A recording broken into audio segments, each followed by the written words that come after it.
दिल्ली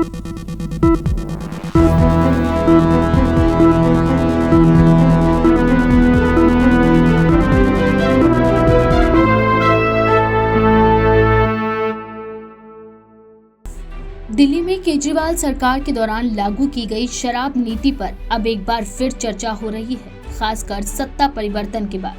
हाल ही में नियंत्रक एवं महालेखा परीक्षक सीएजी की रिपोर्ट विधानसभा में पेश की गई। इस रिपोर्ट में कई अनियमितताओं और सरकार को हुए नुकसान का जिक्र भी किया गया है। विधानसभा अध्यक्ष विजेंद्र गुप्ता ने कहा कि रिपोर्ट को लोक लेखा समिति पीएसी को भेजा जाएगा। जानकारों को मानना है कि इससे अरविंद केजरीवाल और मनीष सिसोदिया के लिए मुश्किलें बढ़ सकती हैं, जो शराब नीति घोटाले में पहले ही जेल जा चुके हैं। सूत्रों के मुताबिक विजेंद्र गुप्ता जल्द ही 12 सदस्यीय पीएसी का गठन कर सकते हैं, जिसमें भाजपा और आप के सदस्य शामिल होंगे। पीएसी की जांच के बाद रिपोर्ट विधानसभा अध्यक्ष को सौंपी जाएगी और फिर वे आगे की कार्यवाही का आदेश दे सकते हैं। दिल्ली विधानसभा सत्र के दूसरे दिन उपराज्यपाल वीके सक्सेना ने अपना अभिभाषण दिया। भाजपा ने दिल्ली सरकार ने एक सीएजी की 14 लंबित रिपोर्ट पेश की, जिसमें एक रिपोर्ट शराब नीति पर भी थी।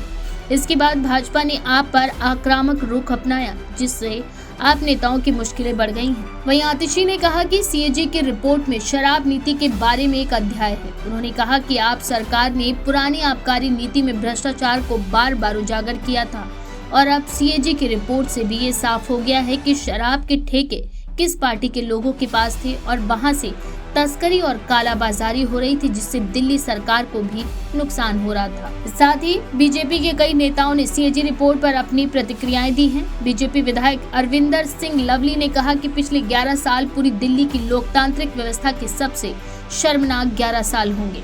साथ ही मंत्री मनजिंदर सिंह सिरसा ने कहा कि ये लोग सीएजी रिपोर्ट को इसलिए भी दबाना और छुपाना चाहते थे क्योंकि इन्होंने शराब घोटाला करने के लिए नए नए रास्ते निकाले थे। पहले 101 लोग शराब का कारोबार करते थे, उसे कम करके इन्होंने केवल 14 लोगों को काम देकर मोनोपोली तैयार की। सिर्फ 3 लोगों के पास शराब का 71% काम था और उनमें से 2 लोग केजरीवाल के साथ जेल में थे।